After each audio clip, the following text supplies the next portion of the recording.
Childhood preacher blamed Olympics athletes for Larry's crimes. My parents cheered, and now they are passing this message to my brother. I haven't lived with my parents since I started college, and these days I support myself by working 2 jobs while living alone, just a little over an hour away from my childhood home.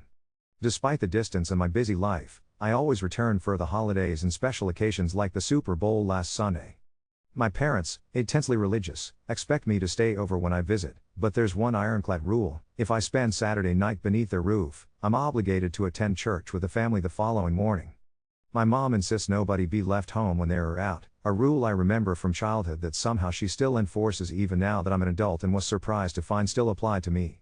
I have a younger brother who's 12, and part of me is glad I've escaped living under their strict regime full-time, especially not having to endure church every week. But family traditions persist. My dad's always been big on Super Bowl parties, so, as usual, I drove up on Saturday to help them set up for the event. Everything shifted on Sunday, not because of the big game, but because of something that happened in church that morning. The pastor, a man not shy about sharing his opinions on just about everything, started off innocuously enough, even taking a moment before the sermon to mention the Super Bowl. But it was when he turned his attention to the Winter Olympics that things went south, in a way I wasn't prepared for. I expected his usual political commentary, but instead he zeroed in on something he apparently discussed with his wife: the supposed danger of figure skating broadcasts. He and his wife advised their own kids to change the channel if figure skating came on, claiming the female athletes' outfits were too revealing and would lead to lust. He ranted about how the world was normalizing inappropriate dress, even going so far as to drag the Summer Olympics and women's gymnastics into the discussion. According to him, the gymnasts' leotards amounted to normalized porn because, as he put it, no good parent would let their daughter wear a skirt that short outside of a competition. He didn't stop there. He'd argued that these uniforms actually allowed creeps to watch with lustful intentions and not be questioned, all because society had normalized it. He even dredged up the Larry Nassar case and, disturbingly, suggested that if not for the athlete's attire, Nassar maybe wouldn't have done what he did. The blame, in his eyes, fell as much on the uniforms as on the perpetrator. He complained that new rule changes like allowing gymnasts to wear shorts on top of their outfits or compete in full-body suits, like the German team, only came after Nassar's crimes were exposed, as if recognizing the real problem was an agenda to punish him and let girls play the victim. I sat there appalled, feeling his bitterness blame minors' clothing for adult crimes. And when he wove this all into a broader lecture, warning parents to watch out for the way society pushes kids to dress inappropriately by normalizing these sports, I realized just how much I disagreed. On the drive home, my parents and I discussed what we heard. I told them plainly I thought the pastor's message was harmful. They simply disagreed, saying that from a purity perspective, it made sense because purity was something they believed should be instilled early. I couldn't see it that way.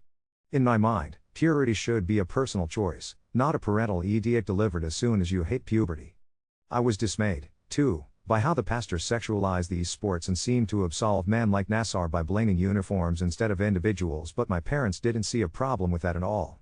What stunned more was how the congregation responded. People actually clapped, my parents included, celebrating these ideas.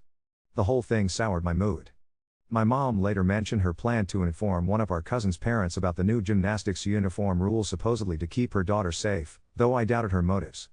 To me, the message being taught is all wrong. Telling girls they are responsible for others' actions, that they should change themselves so men don't do bad things? That is not the lesson I want my brother or my cousin to learn. If a girl wants to wear shorts over her uniform, it should be her own decision, because that's what's comfortable for her, not because she's told her natural clothing is somehow an invitation for abuse. As I helped my family clean up after church, guests began arriving for the Super Bowl. The tension hung between us. I couldn't stay. I left before the game began, my parents clearly disappointed. They told me it would have been better if I hadn't come at all, even though I'd spent all that time helping set up.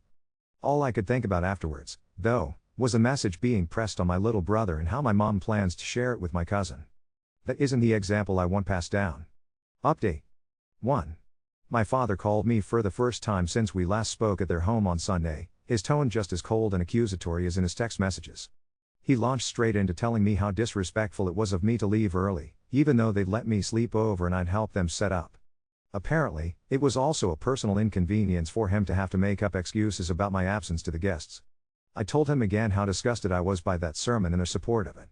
Looking back, I wish I had just walked out and waited in the foyer even if I couldn't drive home since we carpooled. The regret eats at me, but But I guess I hadn't realized how much I'd want dress ape. Since the church seems so proud of their sermons they even encourage sharing their videos on YouTube and social media, I decided to use some malicious compliance to channel my frustration. I wrote a review of the church, explaining exactly why I would never attend again. I made sure to include how the pastor defended Larry Nassar, and I provided a direct link to that particular sermon and even timestamped it to when his unhinged rant began. Let them try to deny it, the link is proof enough, and if they delete the video, the truth will just become louder when people see that the evidence is now missing. I didn't stop there. I also made an Instagram story expressing my disgust, complete with a video link, and plenty of my friends have reached out since, sharing their own anger and disbelief. I've lost nearly all the respect I ever had for my parents, but honestly, that's nothing new. I'd considered cutting them off altogether back when I was in high school, but I thought putting distance between us in college would help. Turns out, I was wrong. I shouldn't have been surprised. Their lack of concern for the pastor's rant is just the latest in a long line of disappointments, consistent with the way they support a certain person famously linked to a certain list. My teenage years were a nightmare in part because of their obsession with that figure. They used to get genuinely excited whenever our pastor dove into politics from the pulpit, which has never sat right with me. I only came back to church for that one sermon because of my parents' home rule, and look what happened, a Winter Olympics sermon twisted into an unhinged defense of Larry Nassar. There's always some group being targeted, and Sunday only reminded me why I never miss church. Because I refused to apologize, my dad told me I'm banned from attending next year's party. Honestly, that works for me. The only thing that stings is that my mom apparently discussed the sermon with my cousin's mom, who not only agreed with most of it but also decided her daughter would have to wear shorts over her sports uniform from now on. She hadn't even realized it was allowed before.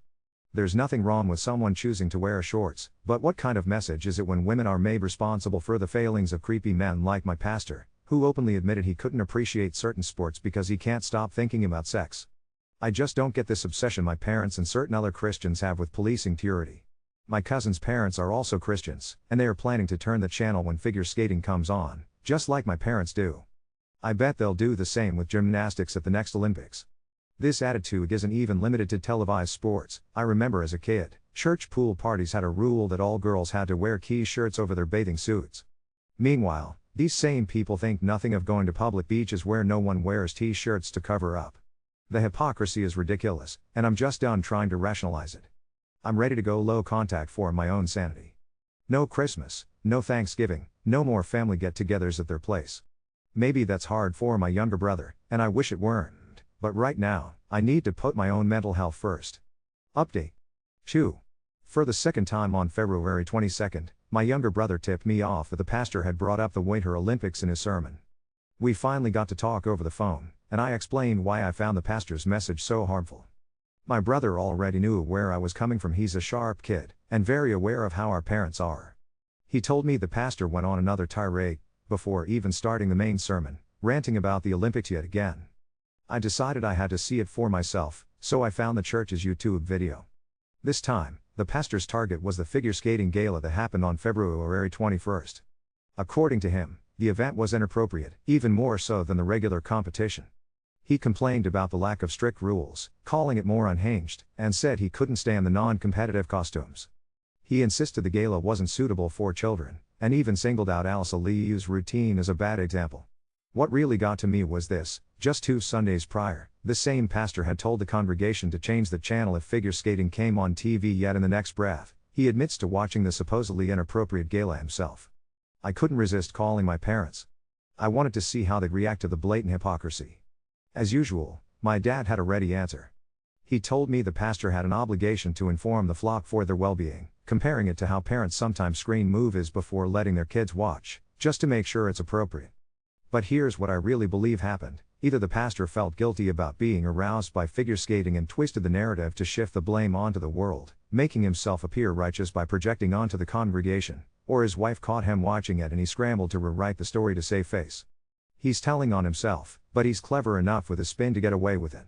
The most disturbing part, though, was when the pastor claimed that parents of abuse victims should have been put on trial along with Nassar for allowing their kids to wear the uniforms. The congregation actually applauded that. It felt like a snapshot of the wider political climate. The pastor could say anything he wanted as long as it wasn't sympathetic to the other side and everyone would lap it up.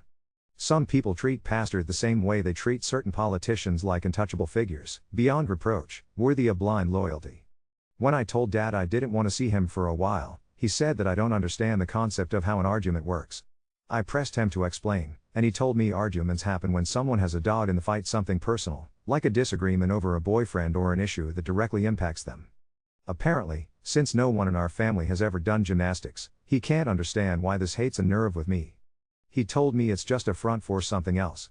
Let me be clear, I actually offered my dad one very specific condition under which I'd apologize and admit I was wrong if he'd agree to tell someone outside their church, even a Christian relative from another congregation, what the pastor said about figure skating and gymnastics, but phrased as his own opinion. He refused, saying there was no reason to. So I questioned him if he truly supported what the pastor said, why not own it publicly? Was he ashamed of the gospel, or did he already suspect the reaction he'd get? The fact that the pastor randomly dragged Larry Nassar into this when his trial was all the way back in 2017 struck me as telling. Something had to have prompted the connection, but no one wants to admit it. It's not like Larry Nassar is some politician people can delude themselves into supporting for supposed personal gain. Nassar can't do anything for them except provide a way to justify whatever guilt is bubbling beneath the surface. The pastor gave them a script for projecting and rationalizing their own shame, a blueprint for how to rally support from the church while dodging accountability. So, to answer my dad's question, I don't have to have first-hand experience in gymnastics to be disgusted with him defending Larry Nassar, and after all this, we won't be speaking for a long time.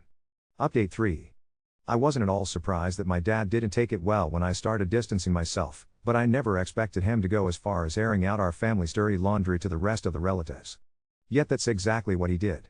After his first degrading texts once, I chose to ignore. He couldn't accept that, and I was actually upset about what the pastor said from the pulpit.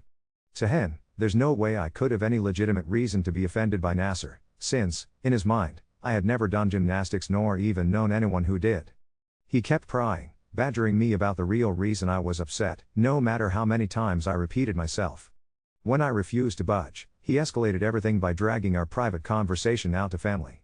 Suddenly, my phone was blowing up with calls and messages I wasn't at all prepared for. He'd gone and told our relatives that I wasn't upset about the pastor's words, but that I was feeling convicted because I supposedly had questionable content on my devices. It was pure gaslighting. He just couldn't accept my very real stance, so he decided to accuse me of some made-up sin instead.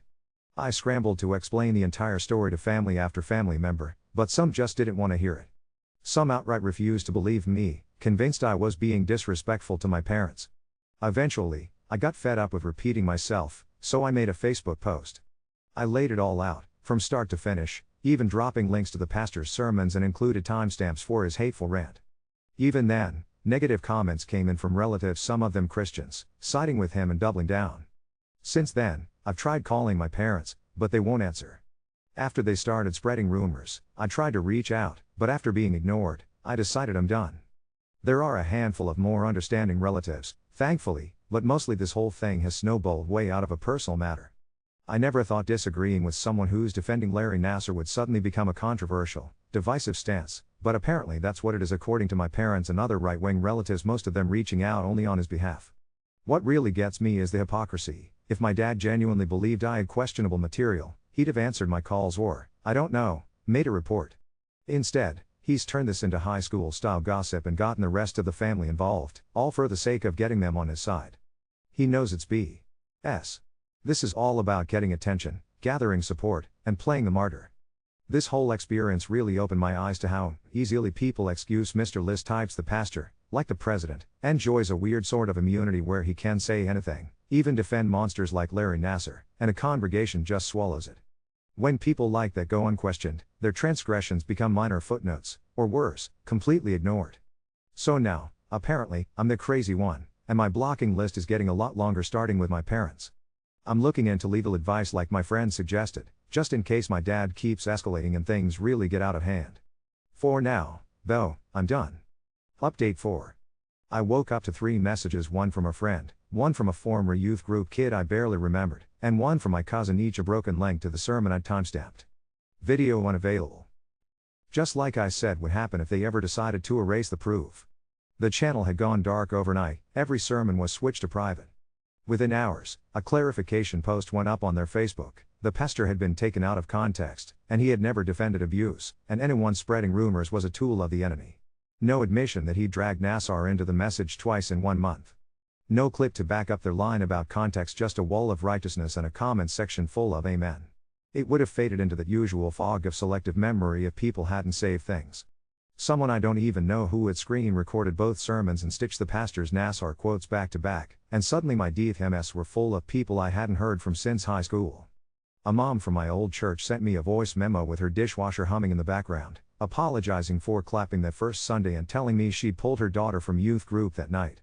A dad from the worship team messaged that he never caught it the first time, but hearing the words again, maybe he wouldn't have done what he did if not for the uniforms made him sick. The irony was that all their attempts to bury it just made it spread farther. The former youth group kid turned out to be a junior now. He posted the clip on his private Snapchat with a caption I won't repeat, and that's how it got to half the high school by lunch. My brother called me after school in this hushed voice he uses when he's hiding in his room with his door cracked. He told me he'd gotten pulled into the counselor's office because he told a girl at lunch that shorts make you safer, and when she told him to mind his business, he told her that's what our pastor said. A teacher overheard. The counselor asked him where he heard that. He told the truth. Then he told her I didn't agree with it.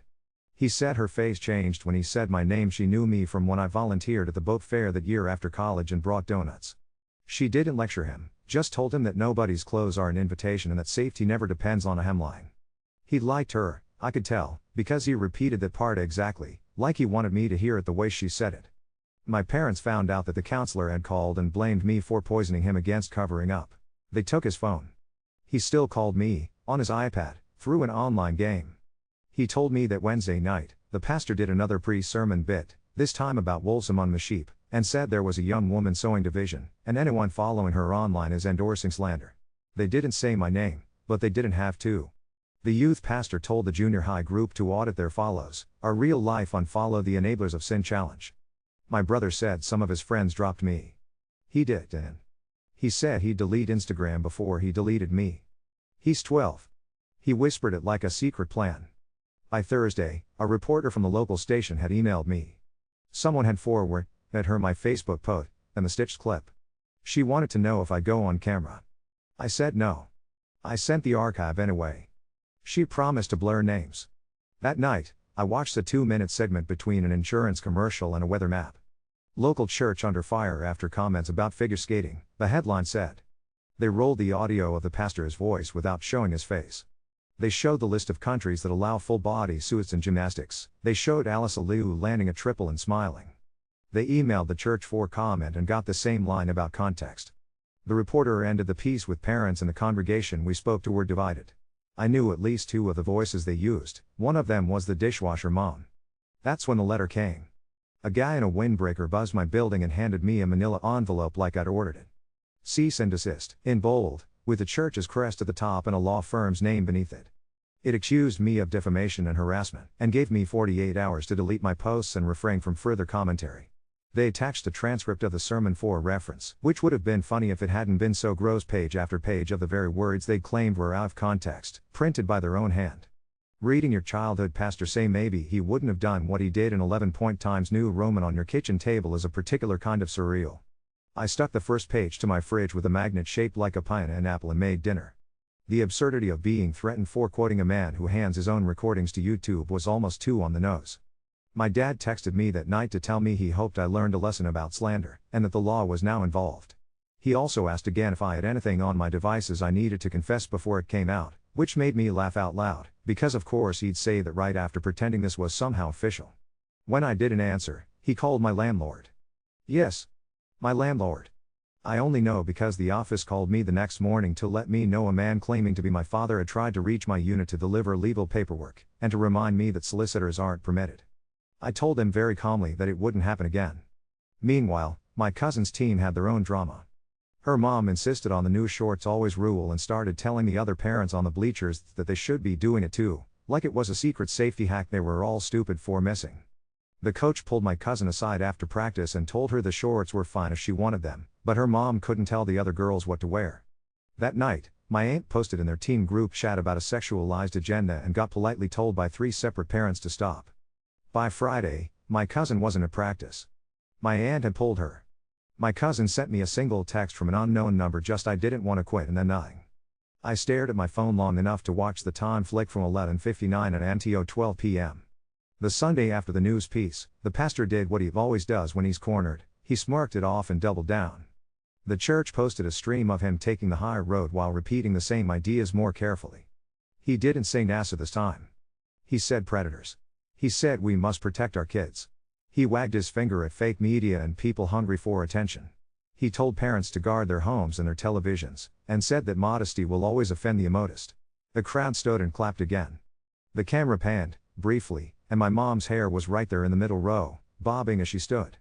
He never apologized. He never even hinted that maybe blaming a girl's outfit for a man's crime isn't a great look.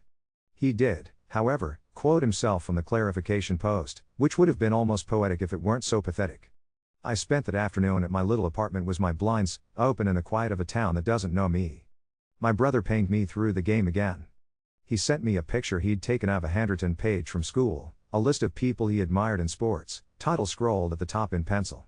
He'd written Alice Aliu's name first. Next to it, in tiny handwriting, he'd written, she skated even when grown-ups were weird about it. Under that, he'd written, Surrey only backflip woman. He'd drawn a stick figure in midair, arms out. He told me he'd gotten extra credit for including a fact about each one. He told me he'd hidden the page in his math binder so our parents wouldn't throw it away. He asked me if I could take him to the rink near my apartment sometime. I told him I would. I told him I'd put his list on my fridge. It turns out you don't need a courtroom to know what's true. Sometimes, it's a 12-year-old writing down names, in careful letters and deciding for himself who makes a good example. Sometimes it's the moment you realize the only people who demand your silence are the ones who can't stand hearing their own words out loud. I didn't take down a thing. The post stayed up. The emails kept coming. The letter is still on my fridge under the pineapple, and my brother's list is next to it now, held up with a magnet shaped like a little blue skate. Update 5. The cease and desist on my fridge had started to curl at the corners, like even paper wants to back away from embarrassment. I came home from my morning shift to a voicemail from a woman whose voice sounded like warm coffee. She introduced herself as an attorney who does a lot of mean letters back to people who send mean letters, and said a friend of a friend had forwarded her the clip. She'd watched the 2-minute news spot with her baby on her hip and paused when they played the audio of him saying the line about maybe he wouldn't have done what he did. Then she found the church's clarification and laughed so hard she spilled formula. If you want, I'll answer for you, she said. Free. Consider it sport. We met at a bakery that still writes everything on paper menus with blunt pencils.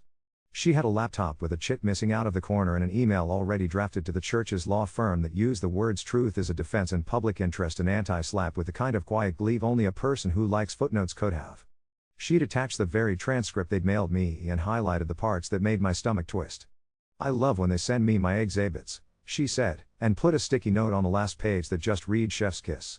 I took the printed copy straight to the post office and watched the guy in the blue shirt stamp the certified mail sticker with his heavy, comforting thud, like closing the lid on something smelly.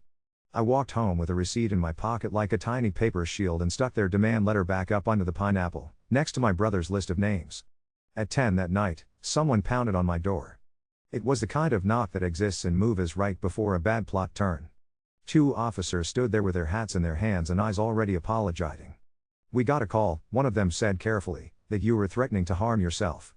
They didn't bother hiding the doubt. I let them in because I didn't want my neighbors looking through their peepholes and writing stories with my face as the main character. I showed them the letter on the fridge and the clip on my phone and the little blue skate magnet that didn't make any of it more serious but did make them smile. One of them had a daughter in leotards and chalk dust. It's not the uniforms, he said on his way out, like he needed to say it to the hallway air. It's never the uniforms. My building manager taped a laminated sign in the lobby the next morning: no soliciting, no deliveries except mail carriers, violators will be reported. It had 3 exclamation points. I watched an old woman in a lavender coat stop and read it and nod to herself like she'd cast a spell. My brother pinged me through the game that night using the name of an NPC, like he was in a spy movie. He told me youth group had done a distraction fast and collected phones in a Rubbermaid bin labeled idols. He said he wrote my name on the back of his hand under his sleeve in pen so he wouldn't forget it while they made them kneel and pray for the wayward. He sent it with a picture of a blue ink smudge that looked like it had been carried around all day in a sweaty palm. I found an old iPad in the junk drawer, he whispered. You can't hear me? I could. At lunch, he and a girl from his English class had found the librarian and asked if they could watch Olympic highlights on a school computer for an assignment. He said the librarian's eyes got crinkly above her mask and she showed them a Michelle Kwan program she loved and told them about how she used to skate on a flooded field behind her grandma's house. He quoted her back to me too. "Nobody's clothes are an invitation," she'd said while clicking play. "Not ever." He wrote that one down on his pencil case. The reply from the church's law firm hit my inbox 2 days after the thud at the post office. The subject line was careful. They called it a misunderstanding and an overprotective response by a zealous client. They requested I preserve my posts for potential litigation while also respectfully withdrawing their demand. It was 3-paragraph long and read like someone backing out of a driveway they shouldn't have pulled into, waving to a neighbor they pretended not to see. I printed it. I put it on the fridge under a magnet shaped like a cow, the udder pointing directly at the sentence where they retracted. My dad left a voicemail anyway, full of Bible verses and a new phrase: "We will be contacting your place of employment to speak with your manager," as if my boss would call a church and ask for a morality report on a barista. He followed it with a text letting me know he and 2 brothers in Christ were planning to stop by to reason together. I put my coat on and went to the courthouse. Court smelled like old carpet and the patience of people who do this 5 days a week. I filled out a form where I had to put into boxes that a man who used to pack my lunch now wants to storm my apartment with men from church. The clerk with horn-rimmed glasses read the voicemail transcript and tapped her ruler against the cease and desist. "You have enough," she said in a voice that had seen more families than mine try to eat each other. The judge granted a temporary no-contact order for 14 days. A deputy served my dad in the church parking lot according to the return on service I got later, and my phone went quiet in a way that felt like the first 10 minutes after a storm when you can't remember what noise sounded like. Not everyone went quiet. An email hit my inbox from a throwaway account with no name in it but a subject line that said, "I can't keep this to myself." Attached were screenshots meeting minutes from the elders board, typed in tidy bullet points with little checkboxes that hadn't been checked. They'd listed media risk, insurance review, and action items my name. There was a line that made my mouth go dry: "We do not carry coverage for intentional torts defamation." There was another: "Do not contact her employer. Counsel advised against any appearance of intimidation." Someone had scrawled in what looked like a stylus, "Too late. 2 elders had resigned." The minutes wrote that part down the blandest way possible, like men stepping off a moving bus. I printed those too. The cow magnet was already busy, so now the board minutes sit next to the pineapple, the words "insurance review" under a magnet shaped like a tiny blue min.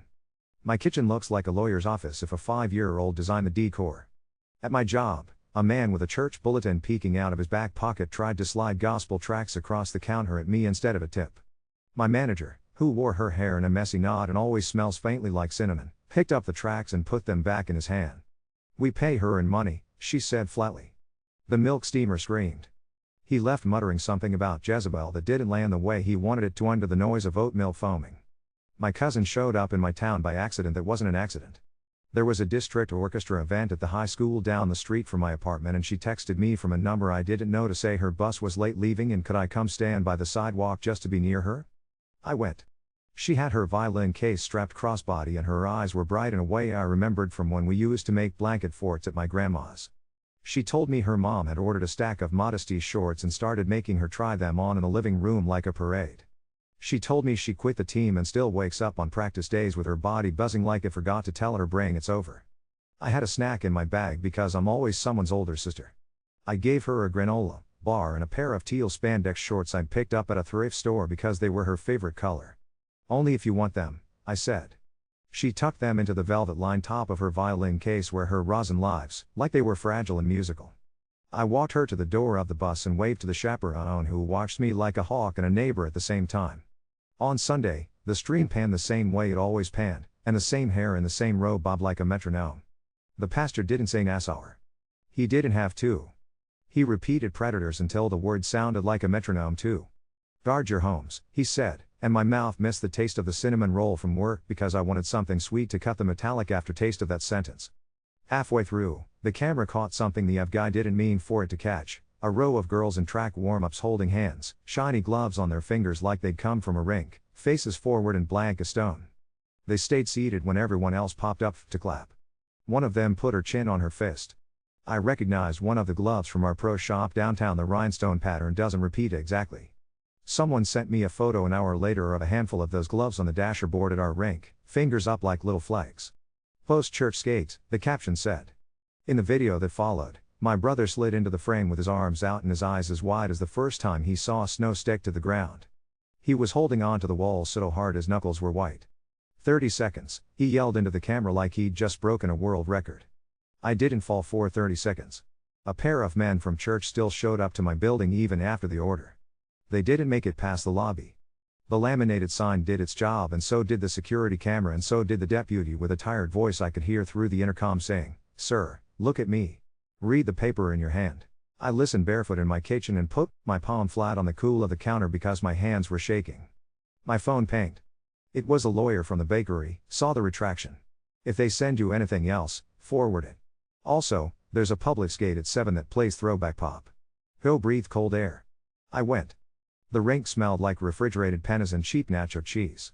The rental skates were that tan leather the color of Band-Aids. An older guy in a hockey hoodie played DJ on his phone and queued up songs from when I was in middle school, which made everything feel less serious. I held on to the rail until my calves burned. A little girl in a sparkly jacket did a wobbly spiral in the center like a foal standing for the first time, and everyone near the boards cheered like she'd landed a quad. I thought about the girls in the warm-ups and the librarian in my brother's pencil case and a little blue magnet on my fridge sticking to words that pretended not to say what they said. I thought about how some people clap for sermons and some clap for spirals, and I'd rather be with the latter. When I got home, there was another envelope under my door with a law firm's crest on it. For a second, my stomach tried to step off a curve that wasn't there. Inside was one sentence and a signature: "Our client will be taking no further action at this time." I stuck it on the fridge under a magnet shaped like a tiny skate boot and texted my brother a picture. He sent back a photo of his hand again, my name smudged into a blue cloud on his skin from where he'd washed it, but not hard enough. The pastor ended his stream with, "We will not be intimidated." He meant the news. He meant the parents who pulled their kids. He meant me, even if he won't say my name in a microphone. It made me laugh in that tired way you do at 2 in the morning when you've run out of tears, because I'm not trying to intimidate anybody. I just keep holding up his words to the light like slides under a microscope and asking people to look through the glass with me. If the shape wiggles, that's not because the microscope is mean. It's because the thing is alive. My fridge is turning into a collage you would make if you were explaining a year to someone who missed it. The pineapple holding up a threat that folded itself into an apology, the cow pointing at a retraction, the mitten gripping board minutes typed by men who practice saying the word liability out loud to take the tremble out.